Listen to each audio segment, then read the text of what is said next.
साथियों, स्वागत है आपका।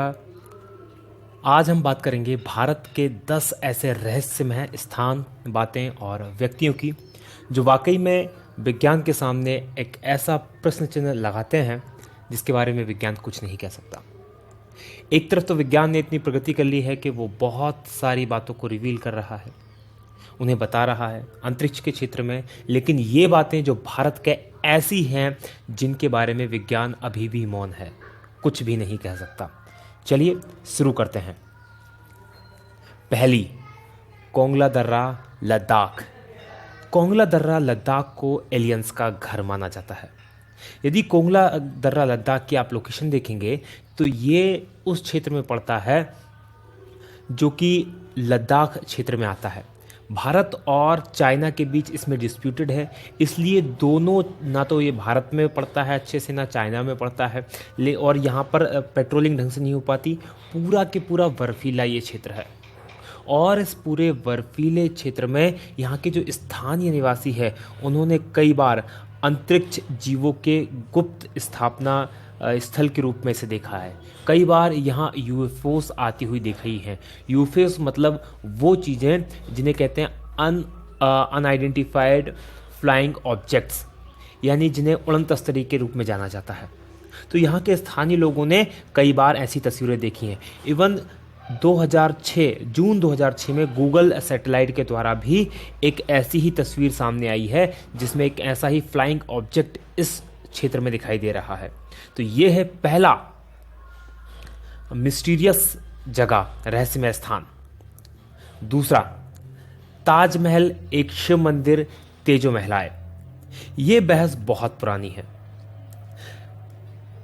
ताजमहल जो कि एक प्यार का प्रतीक है और कई जगह पूरे भारत का प्रतीक हो जाता है। भारत को विदेशों में रिप्रेजेंट करने के लिए इस तस्वीर का प्रयोग किया जाता है, लेकिन ये भी अपने आप में एक रहस्यमय और विवादित मुद्दा है कि ताजमहल वाकई में एक मकबरा है या एक शिव मंदिर। अगर इसकी जांच पड़ताल करें तो दिल्ली के एक प्रोफेसर थे, PN ओक, पुष्पेंद्र नागेश ओक, जो कि साथ में इतिहासकार भी थे। उन्होंने एक पुस्तक लिखी, the Taj Mahal is a temple palace. उन्होंने इसमें बताया कि ये जो ताजमहल है, ये जो इमारत है, ये जयपुर के राजा जयसिंह के अधीन थी, जिसको शाहजहां ने जबरन उनसे हथिया लिया था और थोड़े से इसमें बदलाव करके मकबरे का रूप दे दिया था, और जिसके परिप्रेक्ष्य में उनके द्वारा कई प्रकार के सबूत भी दिए गए हैं। सबूत जैसे कि यहाँ पर आप देख सकते हैं तस्वीरों में एक गुप्त कमरा जो ताजमहल के नीचे है, ताजमहल के ऊपर स्थित जो कलश है, जो कि हिंदू मंदिरों में जो विशेषता है कलशों की, वो, और एक पच्चीकारी जहाँ पर आपको ओम की आकृति दिखाई देगी। ये ऊपर की तरफ इस पच्चीकारी में यहाँ पर ओम की आकृति आप देख सकते हैं, ये ताजमहल की है। इसके अलावा उन्होंने कहा कि उस समय के जो इतिहासकार हैं उनमें से किसी के द्वारा भी ऐसी कोई घटना नहीं दर्शाई गई है जो कि इतनी बड़ी इमारत के बनने की बात कहती हो। साथ ही कार्बन डेटिंग जो पद्धति है उसके द्वारा भी ताजमहल की उम्र काफ़ी पुरानी मानी गई है। तो ये सारी चीज़ें हैं जो कि इसको सस्पेक्टेड बनाती हैं। आपकी सुविधा के लिए हमारे द्वारा, क्योंकि ये जो ये बुक है the Taj Mahal is a temple place, इसको बैन कर दिया गया है, लेकिन ये बुक बहुत खोजने के बाद इंटरनेट पर हमें मिली। उसका लिंक हम नीचे दे रहे हैं, आप चाहें तो इस बुक को वहाँ पर जाकर पढ़ सकते हैं। अब देखना यह है कि यह वाकई में इसकी सच्चाई क्या है। इसके बारे में सिर्फ सरकार ही कुछ बोल सकती है, इसके अलावा कोई कुछ नहीं बोल सकता। अगली जो सस्पेक्टियस पर्सनालिटी हमारे सामने है वो प्रहलाद जानी, जिन्हें माता जी के नाम से भी जाना जाता है। ये ऐसे व्यक्ति हैं जो दावा करते हैं कि पिछले 70 सालों से इन्होंने कुछ भी नहीं खाया है। पिछले 70 सालों से ये बिना कुछ खाए पिए जिंदा हैं। बड़ी दिलचस्प कहानी है इनकी। यदि हम बात करें तो ये जो हैं बेसिकली राजस्थान के रहने वाले थे, जिन्होंने अपना गांव छोड़कर गुजरात चले गए, और वहाँ पर इनके द्वारा जो बताया जाता है कि माता अम्बा की कृपा हुई, और माता अम्बा यानी कि देवी दुर्गा की कृपा से ये बिना कुछ खाए पिए 70 सालों से जिंदा हैं। इनके दावे की जांच करने के लिए 2 बार 2003 में और 2010 में इनकी मेडिकली पूरी तरह से जांच की गई, और ये जांच जो की गई, ये स्ट्रिंगल हॉस्पिटल है स्ट्रिंगलिंग हॉस्पिटल अहमदाबाद, इसमें डॉक्टर सुधीर शाह के नेतृत्व में ये जांच की गई और दोनों बार इनके दावों को बिल्कुल सच पाया गया। जबकि दूसरी बार तो जांच डीआरडीओ के निर्देशन में की गई थी, तो दोनों बार इनके दावों को पूरी तरह से सच पाया गया और 15 दिन तक ना ये टॉयलेट गए, ना इन्होंने कुछ खाया, ना कुछ पिया। 15 उसके बाद भी पूरी तरह से स्वस्थ ये हैं। तो ये एक बहुत बड़ी मिस्ट्री है जिसको कि विज्ञान समझ नहीं पा रहा कि आखिर ऐसा कैसे पॉसिबल है। अगली मिस्ट्री की बात करें वो है हेती या हिम मानव, या इंग्लिश में जिसे कहते हैं बिगफुट। एक कहानी के अनुसार कई वैज्ञानिक मानते हैं इस चीज़ को कि जो पृथ्वी का ओरिजिनल जीव है वो बिगफुट ही है। इंसानों को एलियंस के द्वारा बनाया गया है बिगफुट और कुछ परग्रही जीवों के क्रॉस के द्वारा, यानी कि हम जो इंसान हैं ये पृथ्वी के ओरिजिनल निवासी नहीं हैं। जो बिगफुट होता है उसके शरीर पे बहुत बड़े बड़े बाल होते हैं, उसकी हाइट करीब 10 फीट तक होती है और वजन 545 किलो तक होता है। ये अभी तक रहस्य बना हुआ है कि एक्चुअल में ये है भी या नहीं है, क्योंकि कोई भी इसे दावा करके नहीं कह सकता कि उसने इसको देखा है। अभी तक जो दावे हुए हैं इसको देखने के, 1935 में हांगकांग में इसकी पहली बार खोपड़ी मिली थी। साथ ही इसका उल्लेख जो है ऋग्वेद और सामवेद में भी आता है। 1951 में जब माउंट एवरेस्ट की चढ़ाई करने के लिए वहाँ पर एरिक सिम्पटन गए थे तो उन्होंने बर्फ पर बड़े बड़े पैरों के पद चिन्ह भी देखे थे और उन पद चिन्हों की तस्वीरें बहुत फेमस हुई बाद में और काफ़ी उस पर चर्चा भी की से बनी। 1953 में जो एडमंड हिलेरी और तेंजिंग नोरगे ने भी इसी तरह के बड़े बड़े पद चिन्ह देखे थे और इसके बारे में तेंजिंग नोरगे ने लिखा है अपनी आत्मकथा में कि उन्होंने ऐसे चित्र कई बार देखे हैं, लेकिन उनके पिता ने 2 बार अपनी लाइफ में हिम मानव को देखा था। हालांकि तेंजिंग नोरगे ने ये दावा नहीं किया कि उन्होंने देखा था, उनके पिता का दावा करते हैं कि उनके पिता ने इसको देखा था। तो ये अभी भी वाकई में एक बहुत बड़ा रहस्य है कि वाकई में हिम मानव होता है या नहीं होता। अगली है राजस्थान की धरा में कुलधरा करके एक गांव है जो एकाएक वीरान और भूतहा हो गया है। ये जो गांव है राजस्थान के जैसलमेर जिले में स्थित है। ये जो गांव 1200 के आसपास बसाया गया था ब्राह्मणों के द्वारा और ये गांव 1825 में एक ही रात में ये गांव और इसके साथ और 83 गांव, कुल 84 गांव रातों रात भूतहा हो गए। इसके बारे में जो कहानी है वो कुछ इस तरह से है। ये जो गांव है यहाँ जैसलमेर रियासत के एक मंत्री जिसका नाम सालम सिंह था, उसकी नज़र यहाँ के गांव की मुखिया की बेटी पर पड़ गई। वो उसको प्राप्त करना चाहता था, उससे शादी करना चाहता था, जबकि वो 1 नंबर का अय्याश आदमी था और उसने गांव वालों को चेतावनी दी यदि उसको लड़की नहीं मिली तो गांव में इतना कर बढ़ा देगा कि उनका जीना मुश्किल हो जाएगा। बस इसी बात को लेकर एक पंचायत हुई और उस पंचायत में 84 गांव के जो लोग थे, जो ब्राह्मण समाज के थे, उन्होंने इकट्ठा हुए और उन्हें फैसला लिया कि हम राजा को वो बेटी नहीं, उस मंत्री को वो बेटी नहीं देंगे, उसकी इज्जत हम बचाएंगे।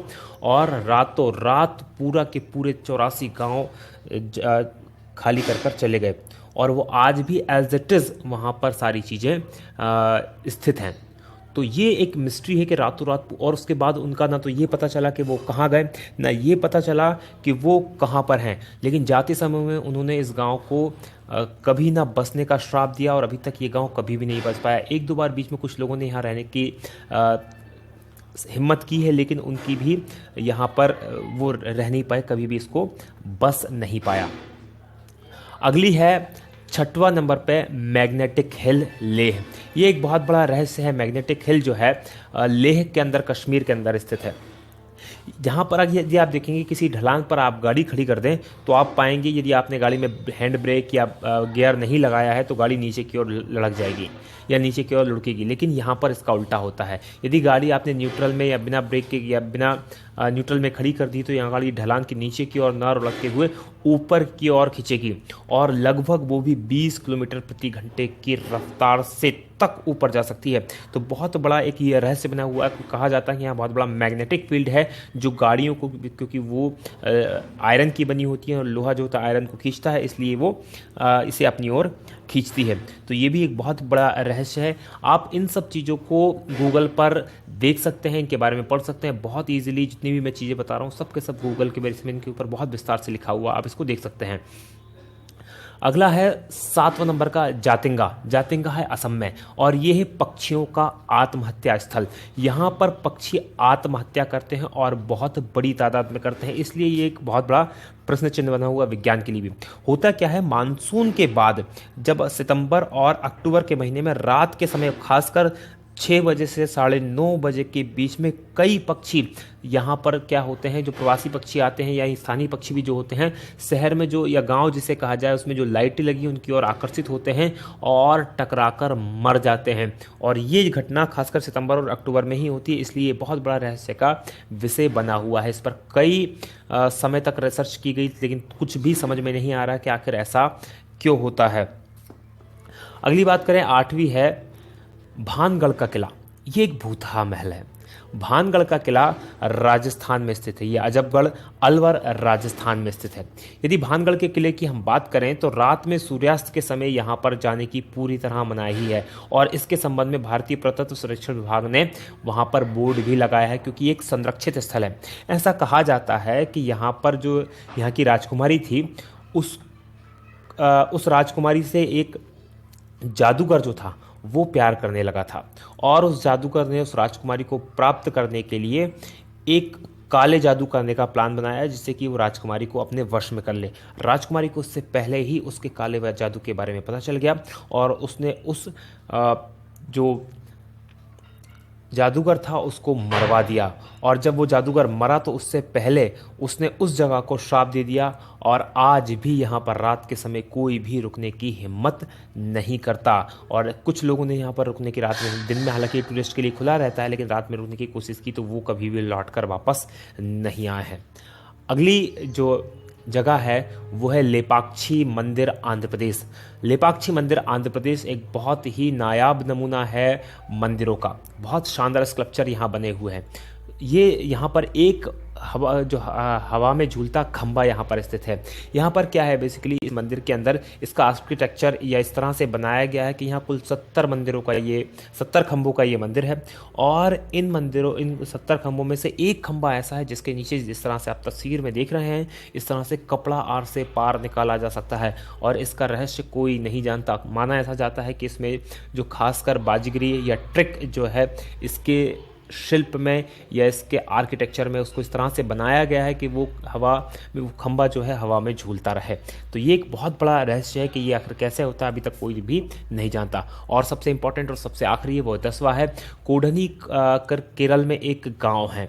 यहाँ पर ये जो गांव है जुड़वा लोगों का गांव या ट्विंस टाउन कहलाता है। ये कोडनी गांव जो है ये मलप्पुरम से लगभग 15 किलोमीटर की दूरी पर 2000 लोगों का गांव है, लेकिन इन 2000 लोगों के गांव में 204 से ज़्यादा जुड़वा जोड़े हैं, मतलब कि 408 लड़के लड़की यहाँ पर जुड़वा हैं।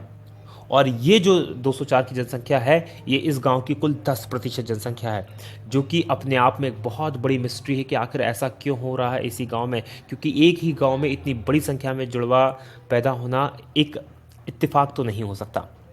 यहाँ के स्थानीय लोगों की माने तो 1949 से ये शुरू हुआ। 1949 से ये शुरू हुआ और ये अब तक जारी है।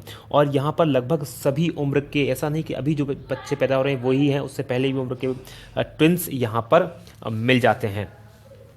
और इसके बारे में सबसे बड़ी बात यह है कि यहाँ पर कई बार वैज्ञानिकों की टीमें आई, उन्होंने रिसर्च की और अभी तक उसका कोई भी पता नहीं लगा पा रहे हैं कि आखिर ऐसा क्यों होता है। इवन यहाँ की कोई लड़की अगर बाहर भी शादी करती तो वहाँ भी उनको भी जुड़वा बच्चे पैदा होने की संख्या अधिक होती है, और बाहर की लड़की अगर इस गाँव में शादी करती है तो उसको भी जुड़वा बच्चे पैदा होने की ज़्यादा चांसेस होते हैं। तो ये एक बहुत बड़ी मिस्ट्री है जिसको सुलझा पाना विज्ञान के लिए अभी पॉसिबल नहीं हुआ है। आपको हमारा वीडियो कैसा लगा इसे प्लीज़ सब्सक्राइब करें। अगर आपको अच्छा लग रहा है हमारा वीडियो तो इसको लाइक करें, हमारे चैनल को सब्सक्राइब करें। इसी तरह के बहुत सारे वीडियो आप देख सकते हैं, नीचे की तरफ 3 वीडियो हैं, इनमें से भी आप ज़रूर देखें और हमें कमेंट करके ज़रूर बताएं। जब तक आप इन चीज़ों को सब्सक्राइब करते हैं, लाइक करते हैं, कमेंट करते हैं, तब तक हम बनाते हैं आपके लिए दूसरे वीडियो। आप देखते रहिए। जय हिंद, जय भारत।